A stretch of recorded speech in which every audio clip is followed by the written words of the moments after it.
What's going on, everybody? This is Walt Blackman, and I hope that you are having a good day. Sorry I'm late. We had some things that were going on with our dogs, and they seem to have gotten into a little tuffle over there.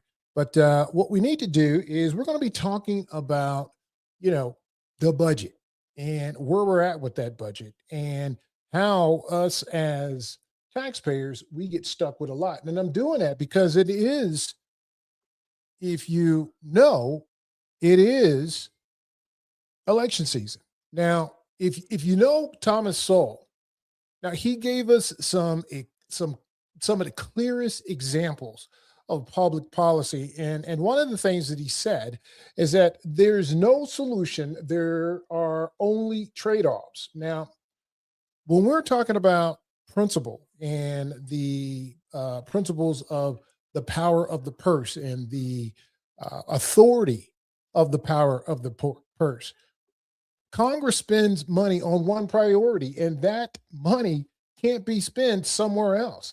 So, and that's the public purse is where that money is supposed to be spent. If you get what I'm saying.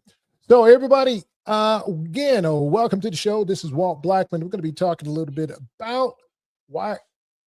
Oh, somebody is in trouble. We're going to be talking about the power of the purse and why we are having so many problems with our national debt. I think it's like $40 trillion. And that is actually going to affect on, who you vote for. I mean, I would say. So again, this is Live with Walt Blackman. If you want to call in, you can dial. Oh, where's my phone? You can dial 435. Let me make sure I got that number right for y'all. For whatever reason, it's either not, it is working. I just want to make sure that people are able to dial in when they want to. So here we go. Chrissy's doing a lot of yelling at somebody, and it ain't me. A lot, and it ain't me. All right. So if you want to dial in, sorry about that. The call-in number is 435-383-8118. You can dial that number and you can call in, or you can, let me do the other number. Let me show that number for you. You can dial in there, or you can dial in. Let me get this other number for you because I know you want to be able to call in. All right.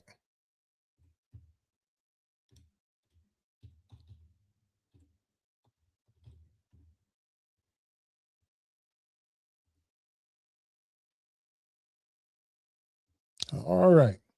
So you can dial in at that number 928-241-4779, or you can call in at 435-383-8118. If it goes to voicemail, that is because someone else is calling in. Now, remember, Congress controls the money.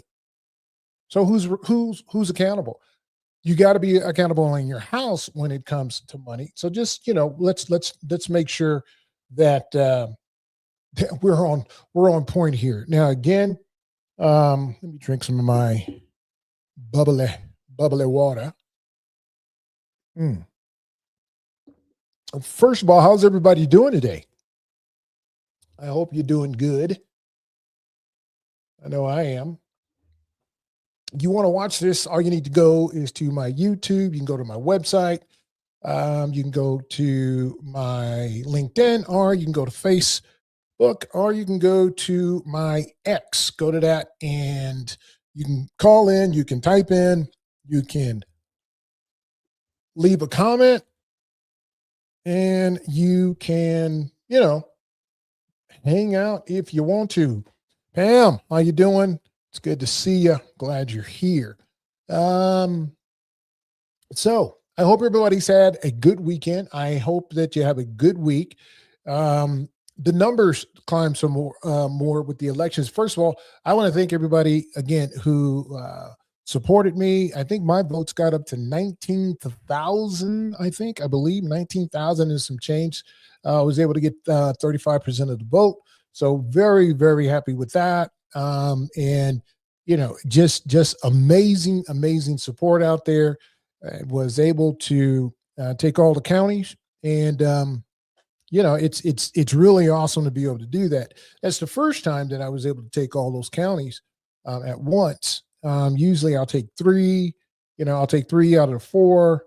And this time I was able to take all of them. So I'm really excited about that, and happy and blessed that we were able to do that. Now we are waiting for some folks to come on. I do believe that maybe there's some folks on the Facebook and the X. Can't see you right now, but remember there's a lag, and it'll show up pretty soon here. And just want you to know that we are here waiting on you again. Okay. I'm not sure if I told you all this last week. We had, I believe it was 75. Okay, so what I said 1.5. There were 1.5 registered voters that did not show up to the polls, which equals to about 75% of the people that could vote didn't show up. That's not a good thing. We talked about that last week. And that's a scary number to me. So we got to get people out. We got to get people out to vote. And, I can't stress that enough. And I talked about it last week. Not going to talk about it this week. Talked about it last week. I just want to let you know that is still on my mind. I mean, it should be on everybody's mind. And if it ain't, I don't know what to tell you. I do know that I would be concerned about that.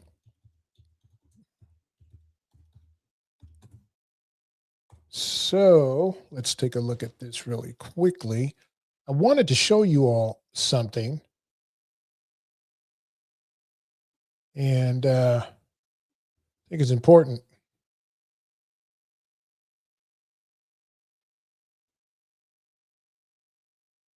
Okay, if you've been following the news today, Trump asked Supreme Court to let mail ballot order proceed as he hits the campaign trail. So he is actually asking for an emergency order from the Supreme Court to go ahead and allow him to do that. So I don't know. We'll see what happens there. I'm not sure. And it'd be interesting to hear what you all think about that also. Let me pull this up for you. Let's see. Because I saw that on the news today, and I'm just looking at it right now. And he put this in here today. He put that in there today. So I think it's important for us to hear about it. And no, that's not what I wanted to. Yeah, that's what I wanted to look at. How do you feel about that? Because that will affect our elections. It will. And if we're not up to date on that, we're gonna get left behind the power curve. So, how do you feel about that? How do you feel about Trump asking the Supreme Court to let the mail-in ballot order go? And he's going to ask for a national, or actually he's asking for an emergency order to be able to do that. And if you want to discuss, all you need to do is hit that link down there. You'll be able to discuss it. You'll be able to talk about it and how you feel about it. I think it's important that you know what's going on. All you got to do is go in there, hit that link, and you can also we can also talk about how that is going. So I have this article up, and it's an article from let me see the source. It's from Fox News. Trump asked Supreme Court to reveal mail-in ballot restrictions before the 2026 midterms. Now, Trump administration filed an emergency application asking for the Supreme Court to pause a lower court injunction and allow portions of his executive order 14399 to move forward while the appeal continues. How do you feel about that? What do you may hear Christy in the background? How do you feel about that? Do you think that that should happen? Do you think that it should be stopped? Now, let me tell you what the order is going to do if the Supreme Court upholds it. So what it would do, it's going to create a federal state list of confirmed adult citizens. Okay, it's going to require special ballot envelopes with unique tracking barcodes, which there's nothing wrong with that. It's going to direct the post office services not to transmit a voter mail ballot unless the voter appears on the list that they are collecting. And it permits certain federal funding to be withheld where legally authorized. Now, I got to get into that one a little bit more. Not really sure what they're talking about there. So when we're talking about Arizona is among the 23 states challenging the order. Those states argue that the Constitution gives election regulation authority primary to the states and Congress, not to the president. The administration argues that the challenge is premature, that the states are lacking the standing for that. Now, the Supreme Court in this, ladies and gentlemen, has not ruled on the order. Let's take a look at the Constitution when it talks about that.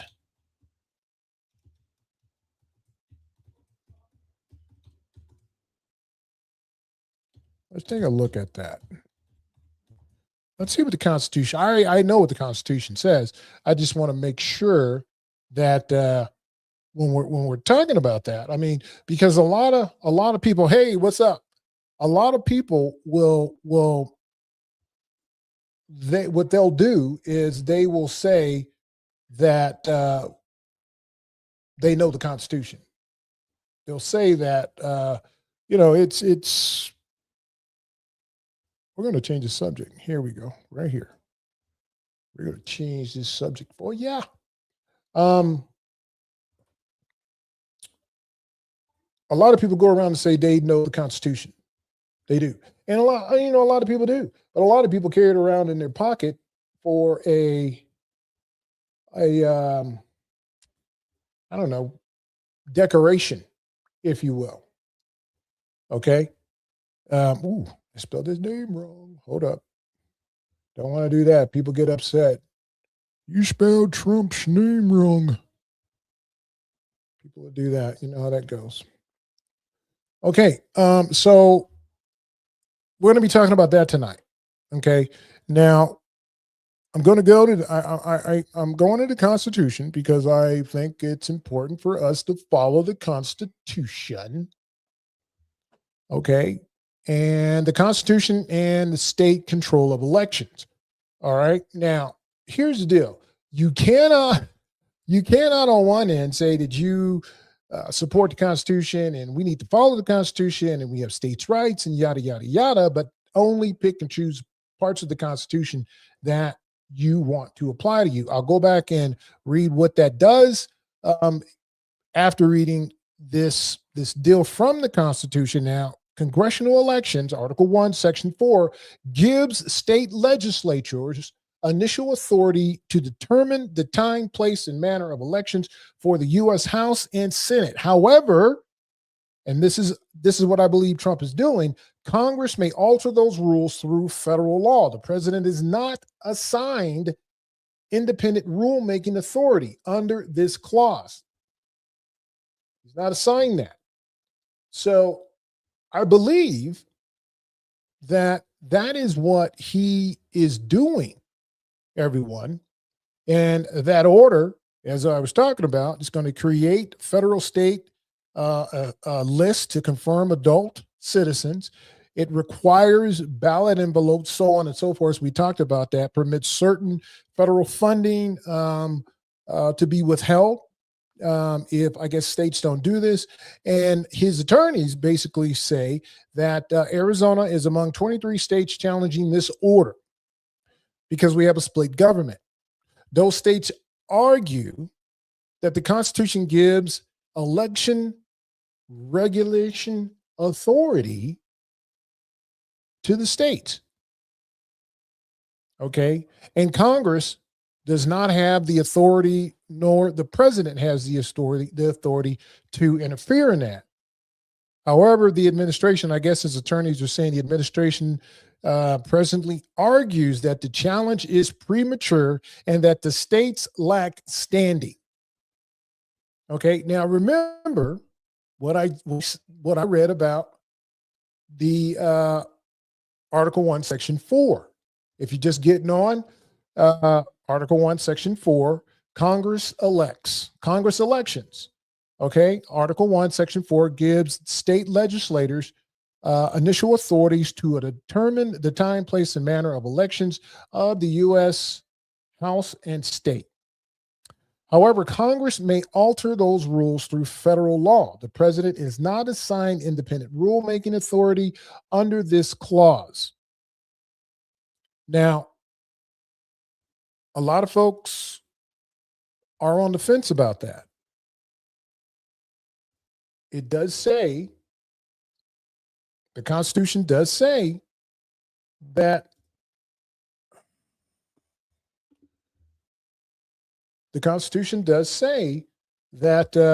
my darn thing is kind of slowing up. The Constitution does say that the states or the federal government has a right to be able to do that. They have that right because they are the federal government. So if we look at, there's a constitutional annotation on this under the legislative branch. And so Article 1, and it says, I told you about it, I read it about it, Clause 2, the Congress shall assemble at least once every year, and such meeting shall be the first. We know all that. Okay.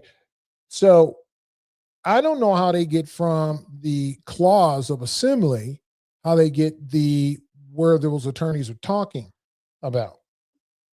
Now, there is some historical background on this. And if we look at, I'm looking, where am I at? Okay. I'm looking at the election clause. Now, the election clause gives state legislators authority over Senate and House elections, but allows Congress to regulate such elections and thereby override state law. The only exception to Congress' authority over the state elections, the place of cushion, we're talking about senators, and this came out, this was notified in the 17th Amendment, and it supersedes Article 1, Section 3, Clause 1, by providing senators to be elected by popular votes. That's when, so if you remember, some time ago, the Constitution said that the Congress is elected by its citizens, and senators were elected by legislators or at the state level. Okay, but that was changed, and that was changed in 1842. They changed that.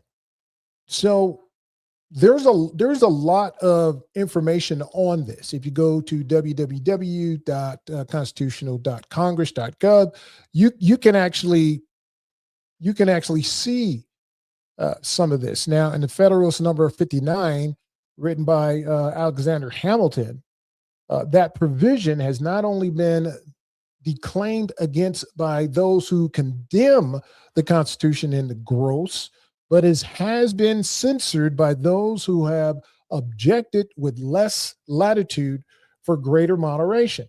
And in one instance, it has been thought exceptionable by the gentleman who has declared himself an advocate of every other part of the system. That's a lot. So if you want to read the rest of that, it's in Federalist number 59. Now, why am I jumping all over this? with this whole thing about, this headline that what Trump wants to do. And again, a lot of folks are going to say the states run the election. That is true. States do run the elections. However, Article 1, Section 4 says something else, that the federal government can get into that. They can do that.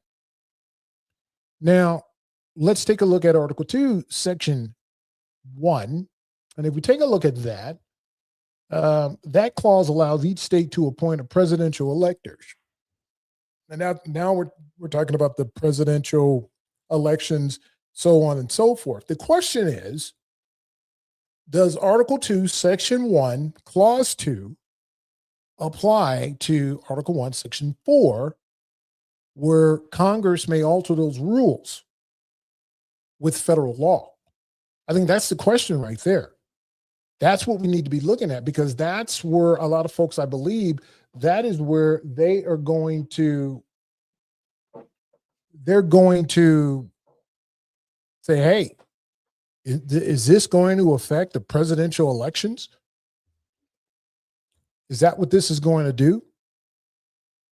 And how does it affect state and local elections? Not much, because what the Trump administration wants to do, this is only applying to the federal elections. Now, again, we have the midterms coming up. We are, Congress is looking at, are they going to be able to hold the Senate? Are they going to be able to hold the House?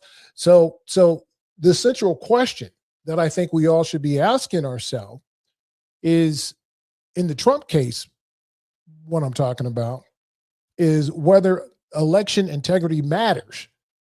Okay. And to me, it does. There's no doubt about it. The question is, who possessed the constitutional authority to impose these particular rules? And the Constitution says kind of both. However, the U.S. Constitution trumps, no pun intended, state constitution. So this is in the courts right now. And I, don't know where it's going to go. The Supreme Court has been, they've been all over the place. They're being asked by the Trump administration, by their attorneys, to pause the lower court's injunction. So they want to put a stop to it. They want to put a stay to it. Now, that hasn't been issued yet. I think we have 100 and something days left until the general. It hasn't been issued. So is this going to throw a monkey wrench into our elections? Is it? And I got from election. Let me go ahead and show this. Election integrity should matter.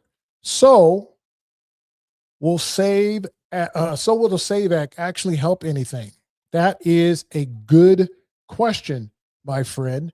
And I don't know. I don't want to answer. I think it will save. It will be able to figure out who is legally to vote and who's not legally to vote. However, is it going to disenfranchise anyone from voting?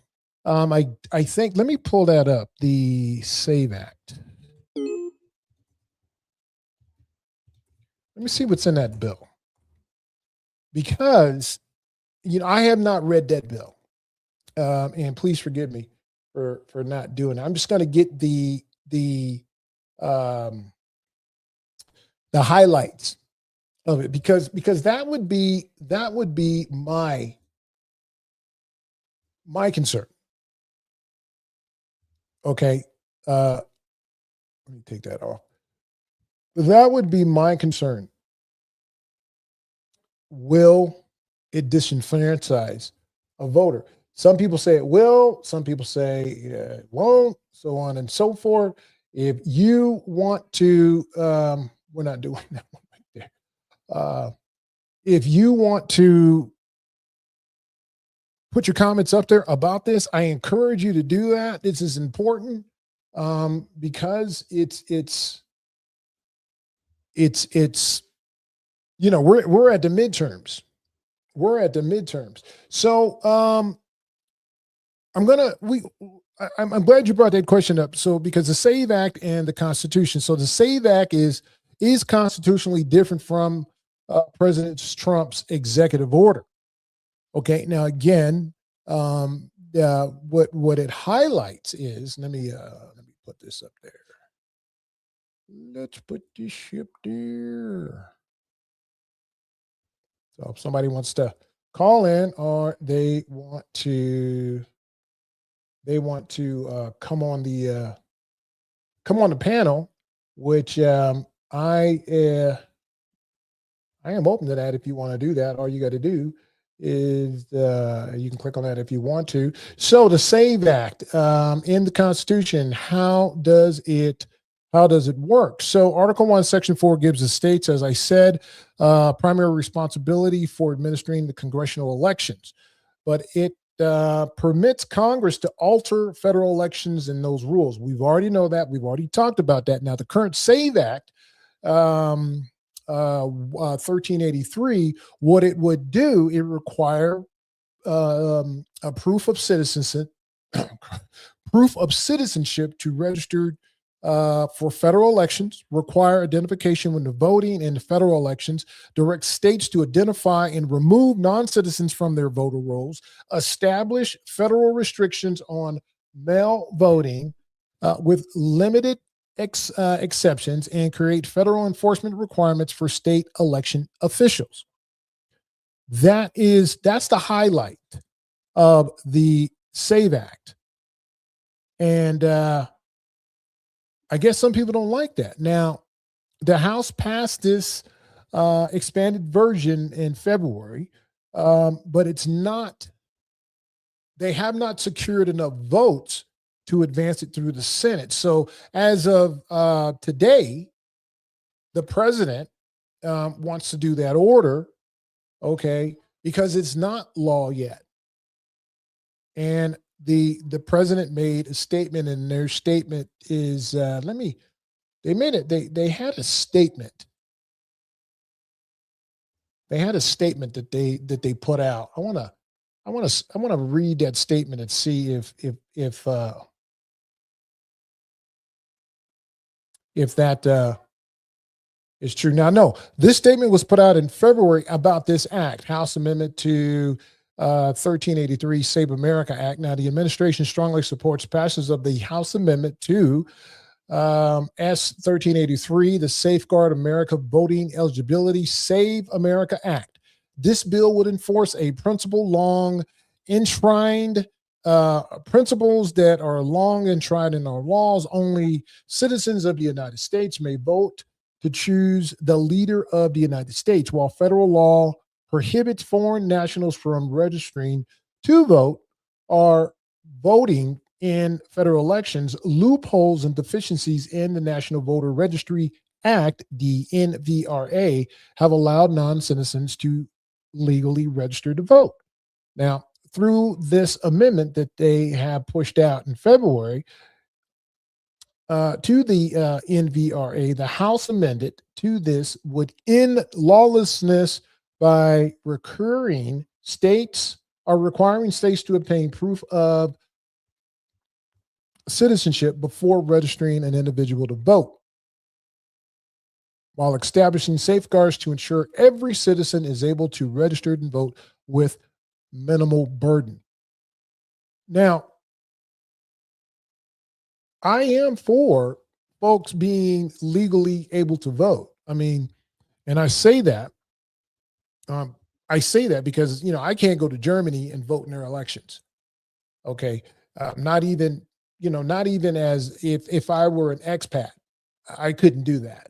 I would actually, I believe, have to spend some time in that country, so on and so forth, and be there. However, you do make a point. Election integrity should matter. So will the SAVE Act actually help anything? If 2028 brings a Democrat president, they may give amnesty to all legal aliens, making the act pretty much null and void. Okay. And I believe, well, by what the amendment says, that's basically, from my understanding, what this bill, this amendment is supposed to do. So that is why I believe, since they didn't have enough votes, why the president is asking for that extra time for the Supreme Court to say, "Whoa, hold up, man. We don't. We need to slow this down." Okay. Now again, as of today, it's not law. Okay. We are 100 something days from the election. Again, and that amendment expanded that. Okay. We know what the SAVE Act does. All right. And let me see something else.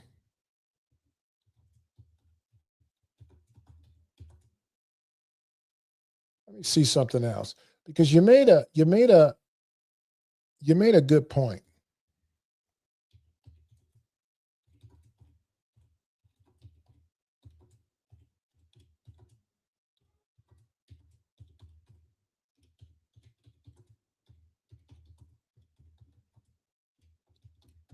Okay.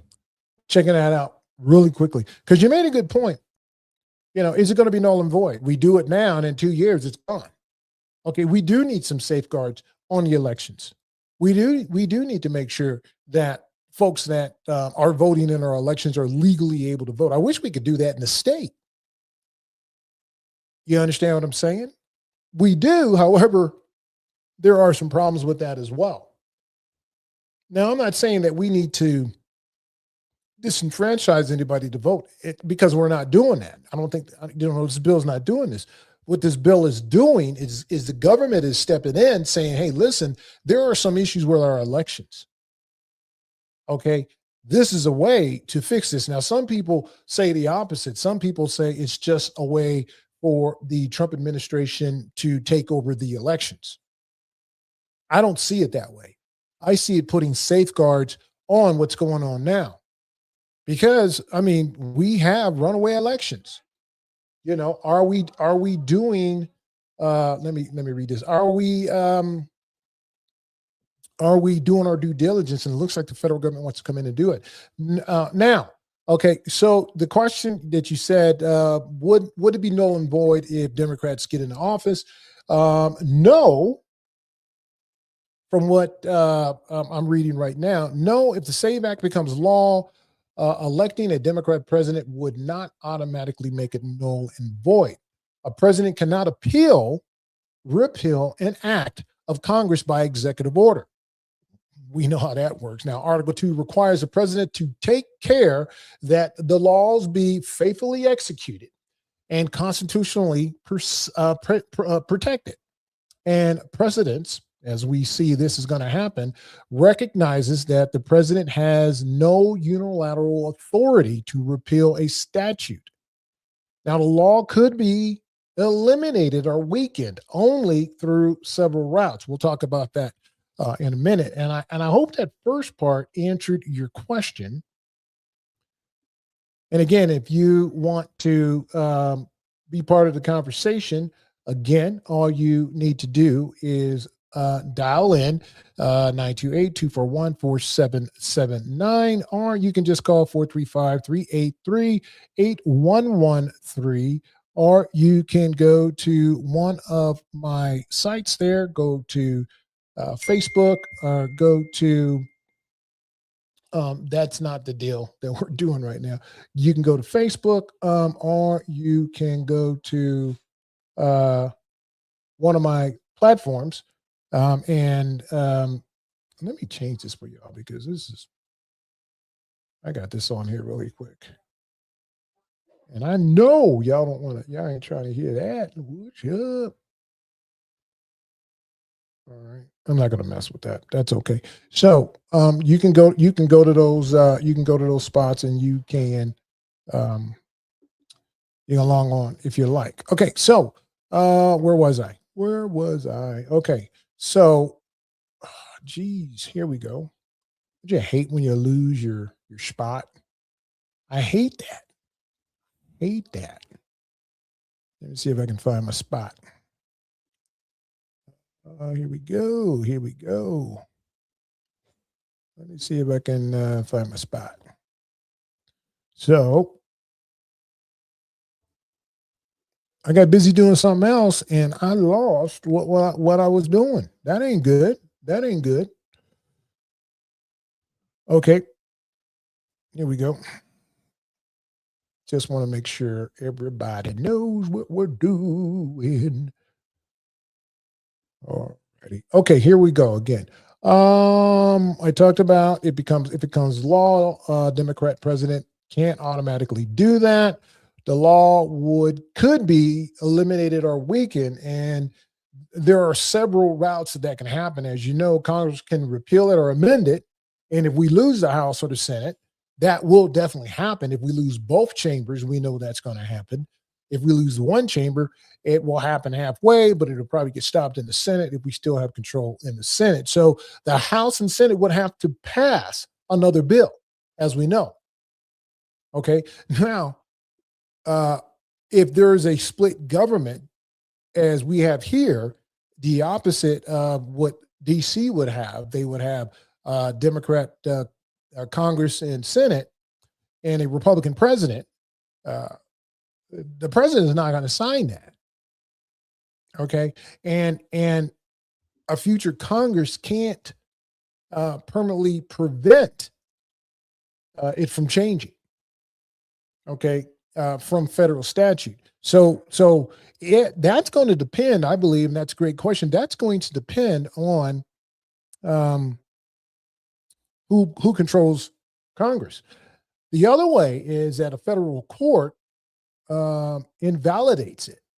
Now, challengers could argue that a particular provision violates constitutional voting protections, exceeds congressional authority, improperly commandeers state officials, or imposes unlawful burdens on eligible voters.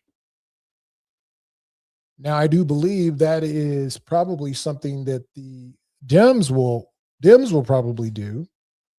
And let me put this up again. It says right now, a new president couldn't repeal it, but if they give amnesty to non-citizens, then they are citizens at the same level they can vote. Right. Let's look that up, man. That's a good question.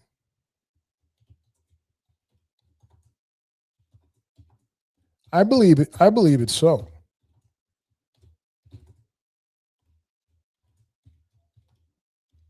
That would be interesting.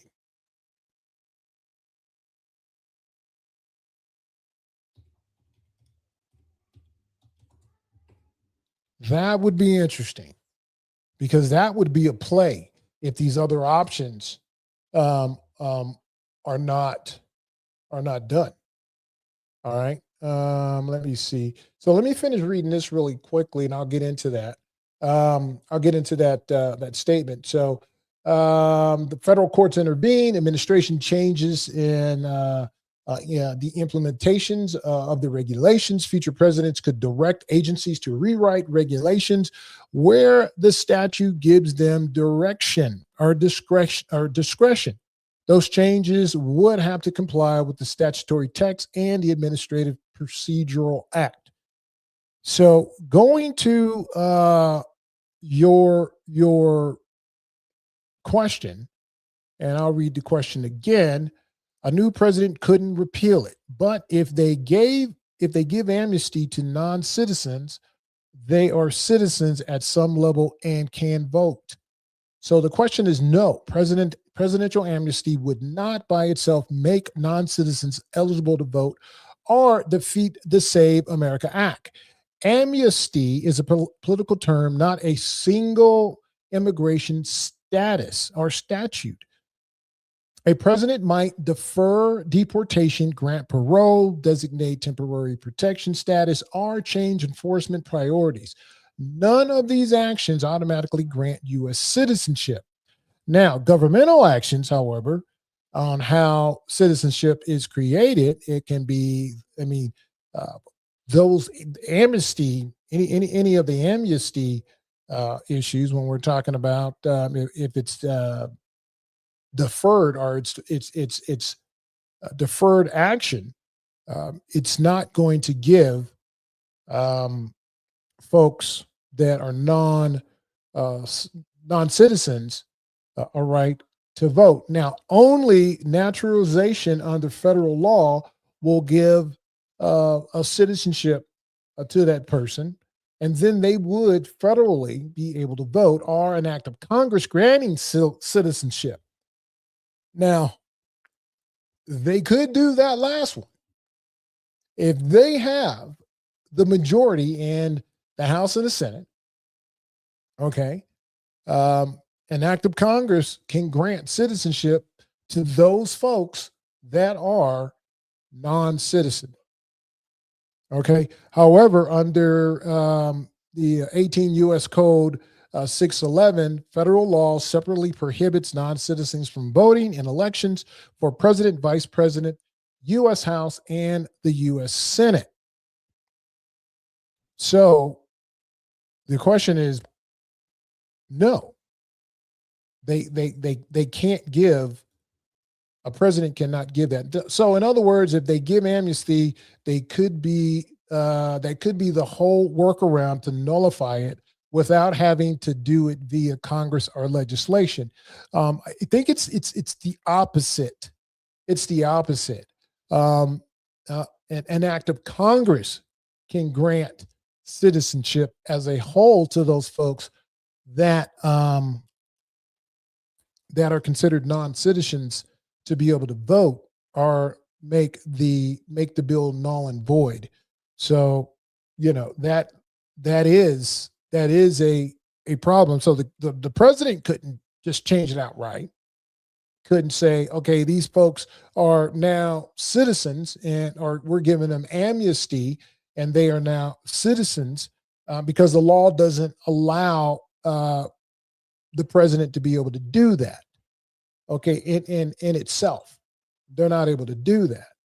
And amnesty is again a political term.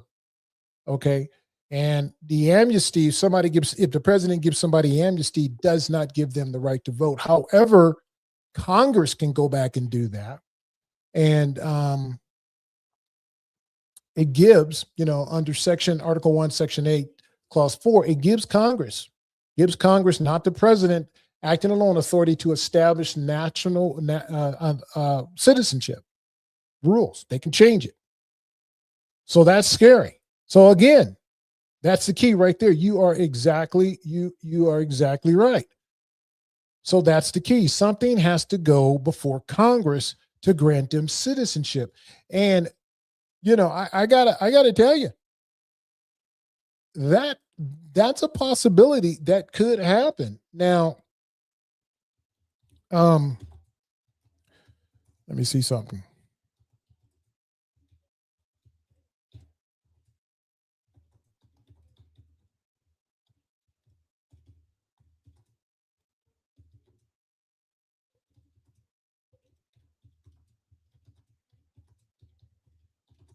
That could happen.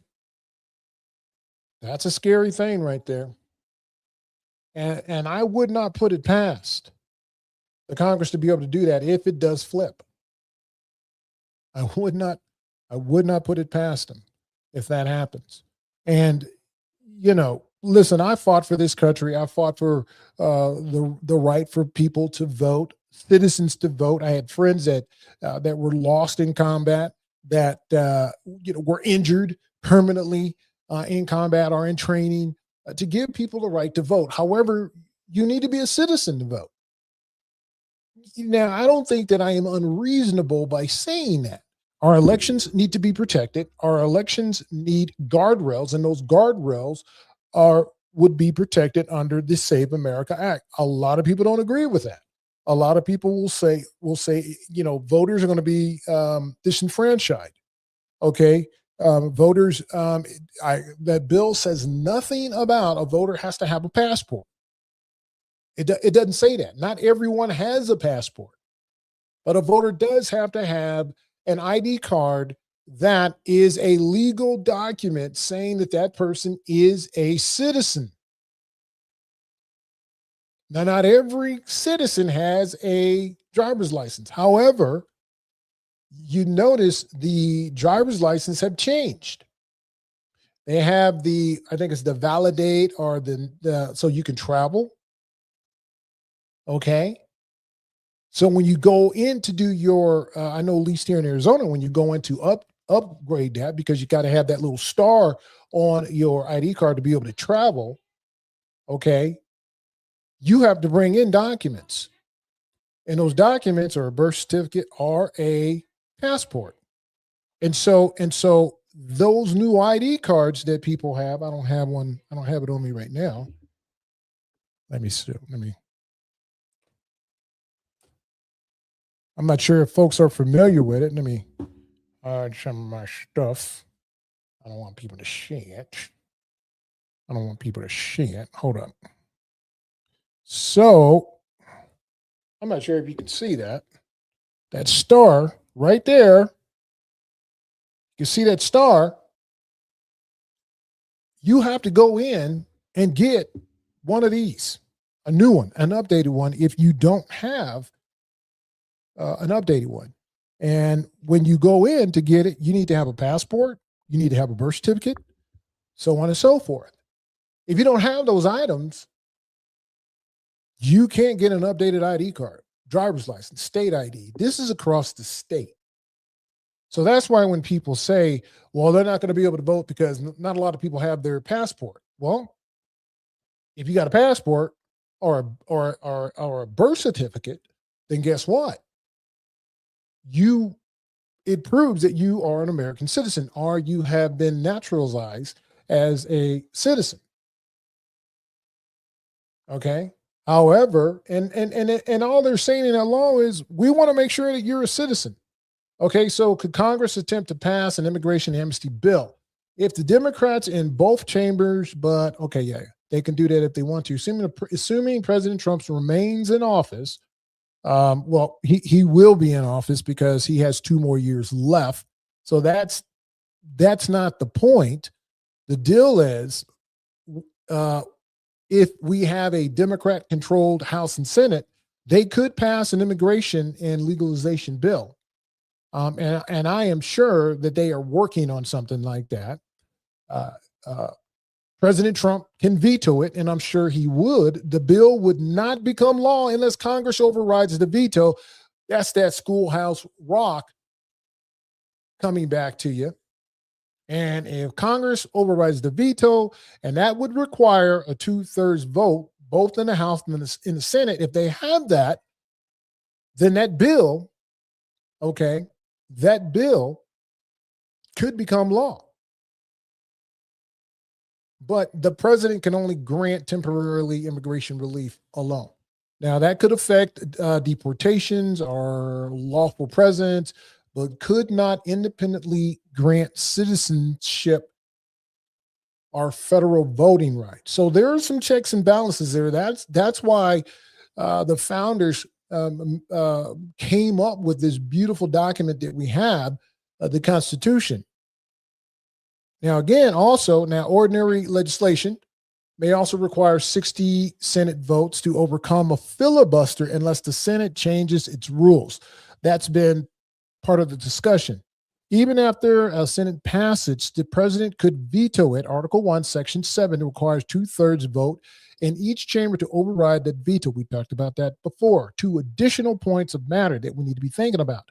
If S 1383, the Save America Act, is not enacted before the current Congress ends January 3rd, 2027, the bill expires. And it has to be reintroduced to Congress, into the new Congress. If the Save America Act becomes law before the Republican Republicans lose the Congress. If they do, the Democrat Congress cannot repeal it without Trump's signature or enough votes to override his veto.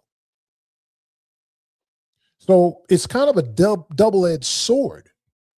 Losing the House and Senate would create a political quagmire and openings for immigration legislation, and we will see that.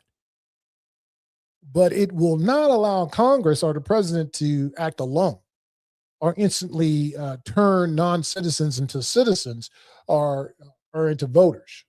That's not gonna happen. So there's a lot on the line with voting.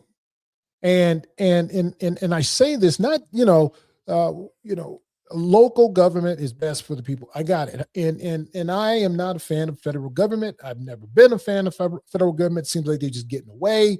They're just little, it's like little babies running around making messes. However, there are some good parts about the federal government, and that's the Constitution and the rules and procedures of the Constitutions, as I stated. Okay, amnesty cannot alone grant non-citizens citizenship. Okay, that has to be an act through legislation, through the Congress, as you said. And I like your, oh yeah, right there. So the key is something has to go before Congress to grant them citizenship. And if I were a betting man, I would say if the Democrats take over the House and the Senate, okay, we will see some new immigration laws to speed up citizenship. If the bill passes before the session ends, January 27th, the bill will go into law. If it doesn't, the bill expires. Congress will have to reintroduce it. And you know that the Democrats are not going to reintroduce that piece of legislation. They are going to introduce, yeah, you're right. You are absolutely right. And I appreciate you coming on the show a lot. I think you're right. If it all flips, they'll do that. That's for sure. And again, if I were a betting man, I would say that they would do that. They would write a series or one big bill for this to allow non-citizens to continue to vote in federal elections. So again, when people say, the voting rights bill, I call it the voting rights bill, the Save America Act bill protects our elections. It does exactly what it says it does. And again, I get so sick and tired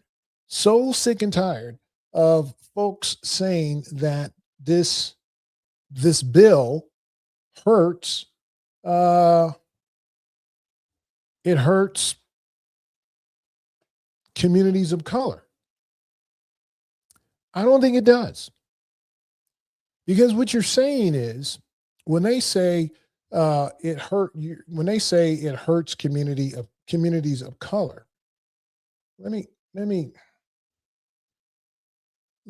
pull what I've heard about this, and I'm gonna push back. I'm gonna push back on this. And I've pushed back on this for years. Okay, I'm going to see what is actually said about this.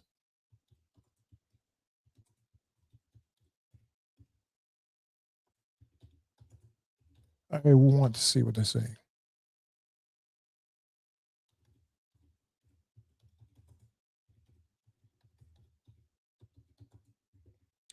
I'd be, because I've heard that before. Before I make a comment, I want to make sure my points are right before making a comment on that, because it's I want to talk about what's both sides on this, okay? Because I hear that all the time, and then going into next session, we'll probably hear something like this again, and then again also. If we lose the House or the Senate at the state level, we are going to see similar types of legislation. when we're talking about voting, because if they go after that one, they're going to go after, a lot. As long as it is proven that, I don't think it's going to do it, but if it's making voters, making it harder for citizens to vote, there should be some steps forward to be able to help some of those folks. Okay, so what the talking points for the Democrats, they say that the Save America Act could burden some minority communities, even though its requirements are written to apply to every voter, regardless of race. The important distinction is between intent and impact. The law can have a legitimate election integrity purpose, but still create unequal practical burdens. And some of their burdens are what they say it could harm document access. So a national survey estimates that approximately 21.3 million voting age citizens do not have citizenship documents available. Document possessions are also varies across racial and ethnic groups. That's where it gets me. Also, number two, rural and tribal communities. Applicants using a mail registration form would have to present citizenship documentation personally to an election official. Native voters in remote portions of Arizona could face significant travel burdens. Tribal identification. The bill recognizes certain tribal documentation, but its voting ID provision generally requires a tribal photo ID with an expiration date. Not every tribal identification system necessarily uses that format. For naturalized citizens, citizenship database may not always reflect recent naturalization. The bill attempts to address this by requiring DHS to notify state election officials when someone becomes naturalized. But inaccurate or delayed information could still produce an erroneous voter challenge. Name changes, married voters, and others who with current names are different on their birth certificates, so on and so forth. Students, they're saying, could be affected by this. Mail voters, meaning mail-in voters, a mail ballot generally must include a copy of the photo identification or the voter's last four of the Social Security number and an affidavit explaining the inability to obtain a copy. That could create additional difficulties for elderly, disabled, low-income, and remote voters. The actual House text says contains several protections, including provisional ballots, disability accommodations, alternative proof procedures, name change affidavits, and notice before removing suspected non-citizenship. So all the things that say that they're against, actually, the actual text says something different. Okay. And it puts safeguards in there to protect. Okay. How Congress could protect minority voters. Congress could preserve citizenship verification while adding free birth certificates, passports, and qualifying identifications. Now, okay.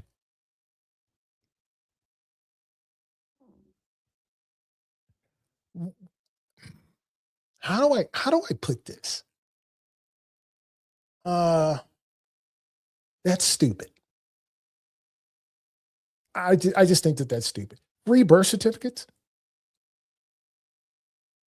free passports.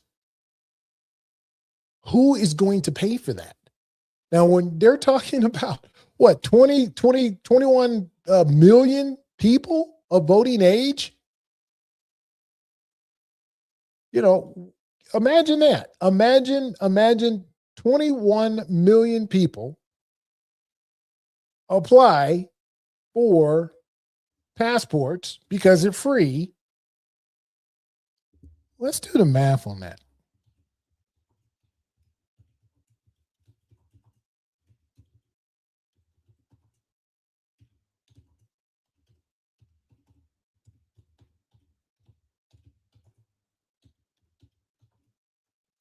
Okay, let's just do the math on this, and I'm doing the Claude GPT things. So let's talk about. I think it's somewhere like, I don't know.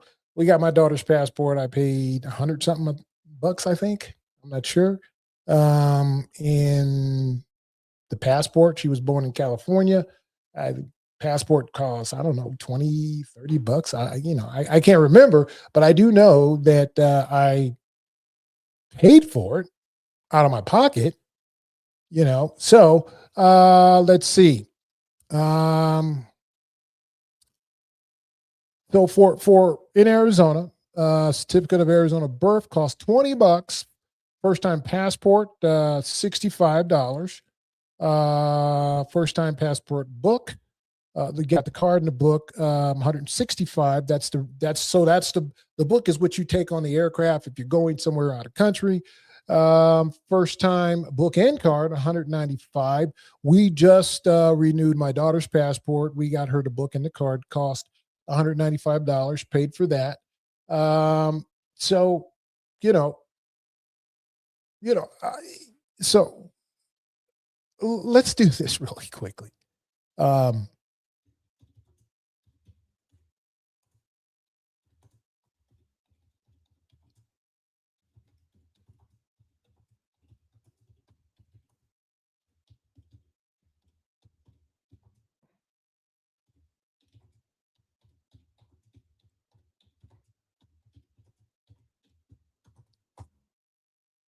okay. So collectively, they're wanting taxpayers to have to pay for this because that it's gonna have to be paid by taxpayers. Free birth certificates, passports, and qualifying identification. Don't know what that other qualifying identification is. Mobile verification offices for reservations and rural communities. Secure online submission for citizenship documents. Recognition for travel photos, so on and so forth. There has to be an infrastructure set up for this. Okay, set up for this. So when we're talking, let's just for giggles, for giggles, um, researchers, they've already estimated this. So estimated approximately 21.3 million voting age American citizens do not have citizenship documents. The cost for this is $3.5 billion. Let's say that every one of those 21.3 million voters gets a free passport, ID card, or what have you. The initial cost is 3.5 billion. Okay. 1.38 billion for the lesser, and for those passport documents and the photographs and all this, we're talking 4.3 billion dollars. Yeah. Now, and how long does that go? Because right now there are 21.3 million people who don't have a birth certificate or don't have a passport. How long does that go? How long does that end? Okay.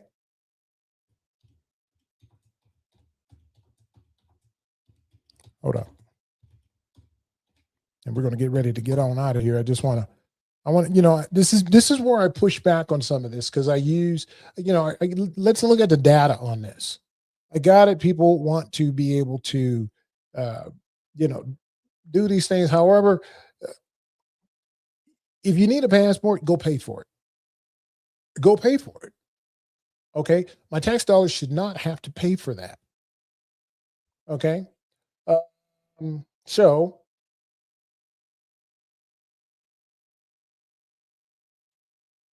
yeah, Jesus. Yeah.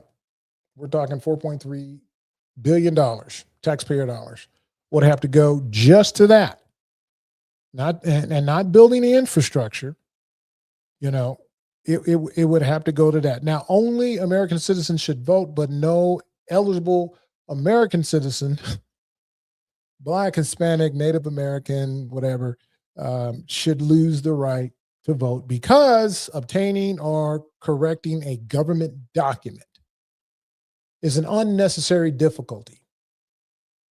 Now, this is where I have issues with that.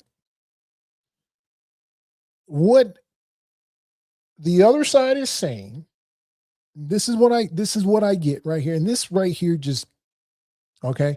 Again, I don't think people should be disenfranchised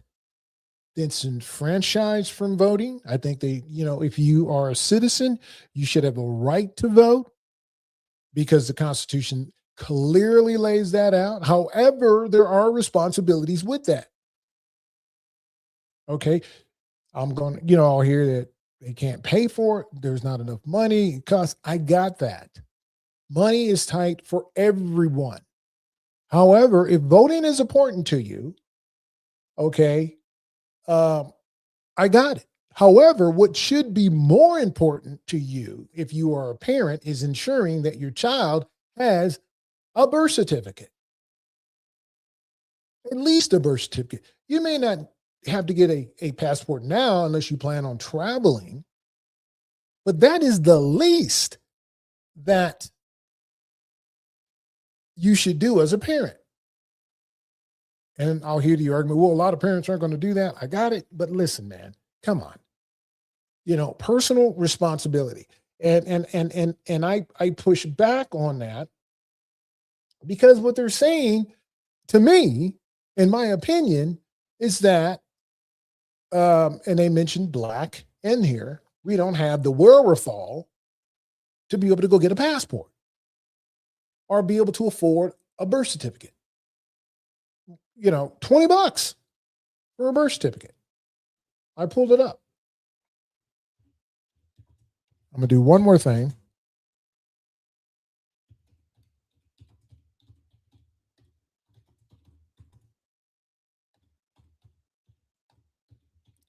Because they want to do a lot.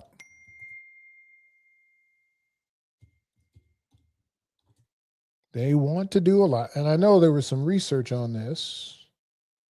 So again, what they want to do is, let me read it back to you because this will be the end right here. So again, they want Congress to put some protection to protect minority votes. So free birth certificates, passports, qualifying identification, mobile verification, secure online submission for citizenship documents, multilingual notices and meaningful time to correct database errors, prohibited against removal based solely on unverified database matches, a longer period to cure provisional ballots, than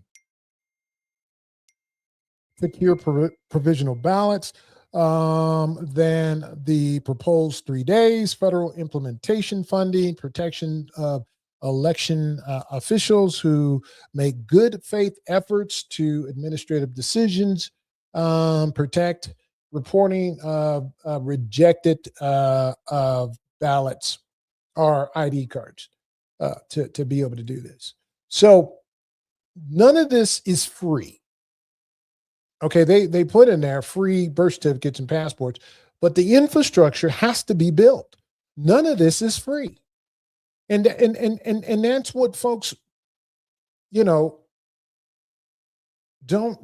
see, the total cost on this. Now, to build that infrastructure yearly, yearly is 164 million federal tax returns. We talk about that. We divided that. So, so here it is. So, building a secure and accessible national citizenship verification system would not be free. As I said, a responsible 10-year implementation package, including secure technology, county and tribal funding, mobile rural offices, free citizenship documentation, so on and so forth, voter correction procedures, is a significant number. Okay.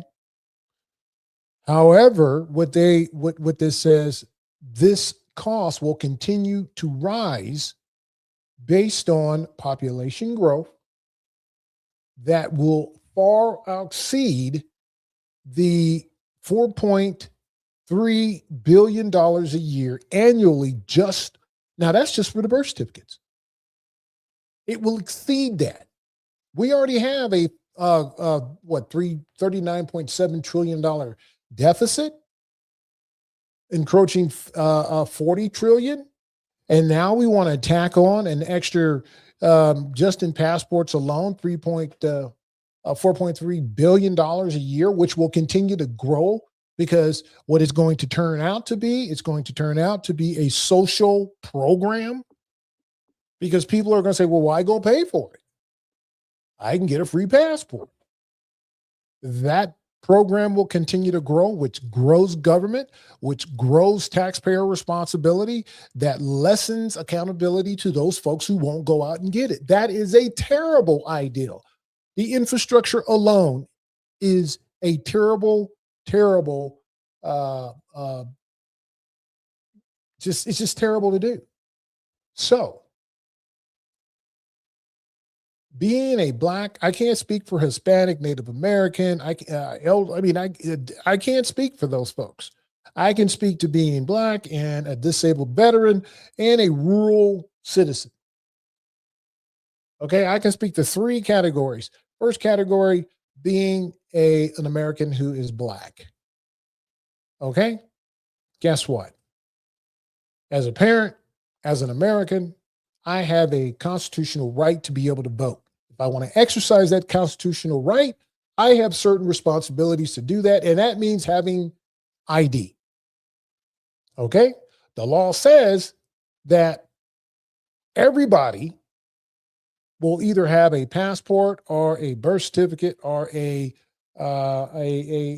official form of ID to vote. They're not just saying that, everybody else except for Black people get to vote the same way with their identification. They're not saying it. The bill doesn't say that. The bill doesn't say that this only applies to rural Americans. It doesn't say that this only applies to disabled people. I'm a disabled veteran. They're saying disabled veterans would hurt from this. I'm a rural American. They're saying, because I live in rural Arizona, I may have a disadvantage on this bill. They're also saying, being Black, I will have a disadvantage on being able to vote. Again, look past that, ladies and gentlemen. If you're an adult and you have kids, wouldn't you want your kid to have a birth certificate? And if you had to go get a birth certificate, isn't it worth spending, what was it again, $20 to get a birth certificate? Isn't that worth it? Okay, I know prices are high and people are going to say, well, people can't afford this, and I got it. But to get a birth certificate in Arizona is $20. And people don't have $20. I got it. Somebody's got $20. Somebody's got $20. All right. And I know a passport is going to be harder to get. However, it's a personal responsibility. If I want my kids to have the proper ID, the proper documents to be able to prove that they are a citizen in this country, I'm going to do my damnedest if I have to dig ditches to ensure that my kid has a birth certificate and possibly a passport. Not to vote, but because it's the right thing to do. All right. And it just ticks me when we get all this,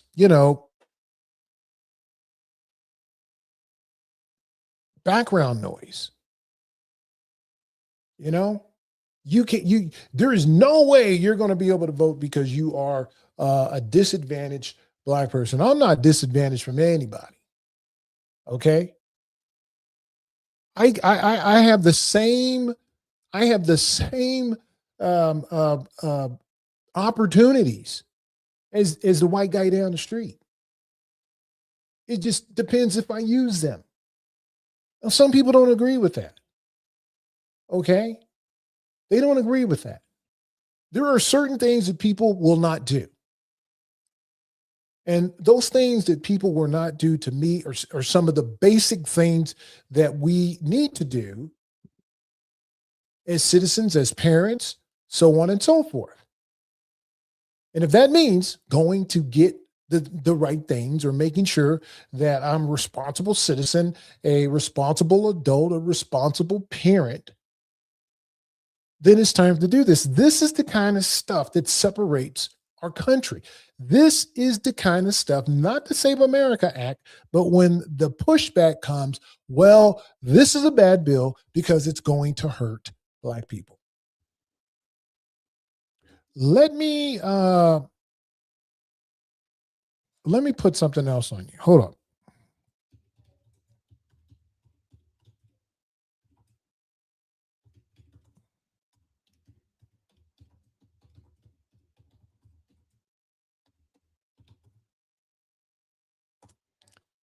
All right. I want to put some people on the clue bus. So,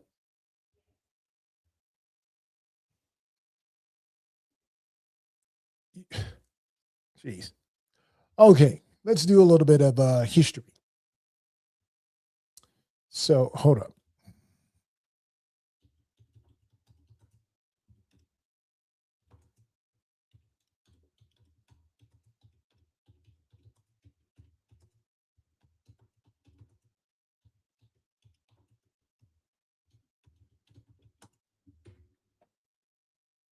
You know, this right here gets me wound up because they're saying that I am not, or folks who look like me are not capable of doing this. Okay, they're not capable. We're not capable of doing this. Okay, and that's simply not the case. All right. So the 15th Amendment was ratified in 1870, and it prohibited the federal government and state governments from denying citizens the right to vote because of race, color, or previous conditions of servitude. Now, I know what some people are going to say. Well, what about Jim Crow? And what about this? And what about that? I got that. But we are in 2026. Jim Crow no longer applies. Did it happen during that period? Yes, it did. No one is not acknowledging that. I am certainly not acknowledging that. However, Congress saw that was happening and they passed the 1965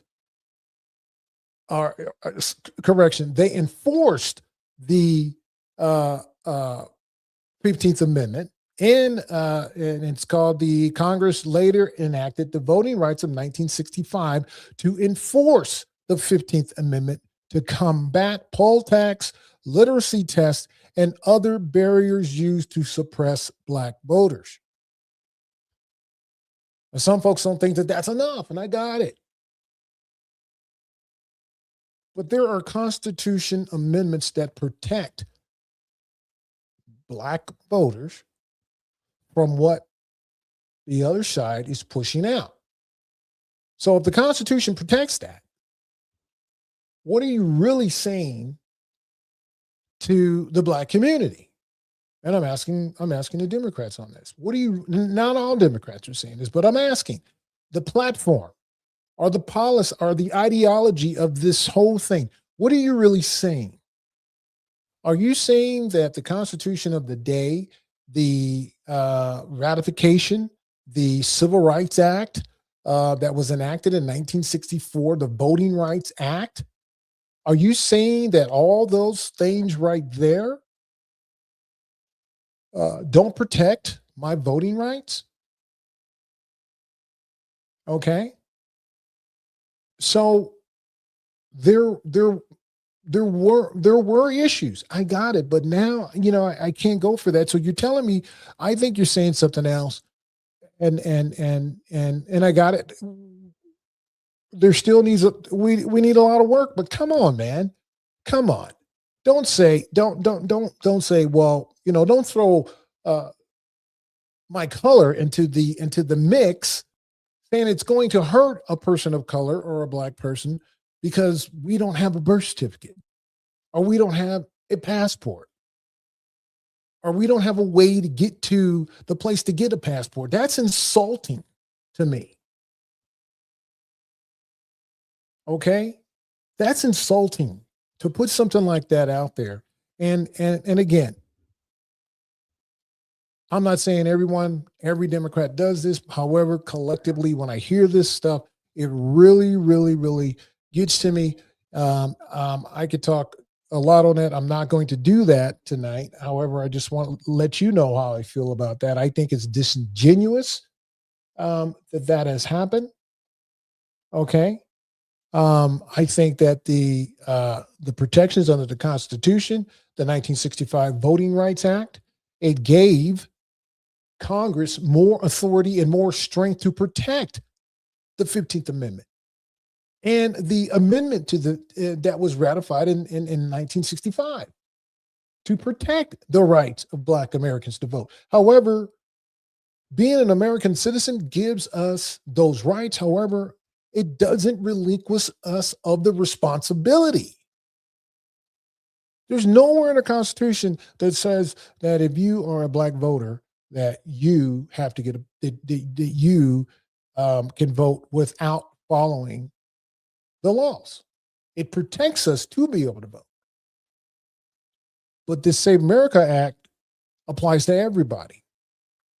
So again, I got it. Some people won't agree with me. I got it. You are entitled to that. That's why we have the First Amendment. That's why it's important to do that. And I want to put this up there. Many states,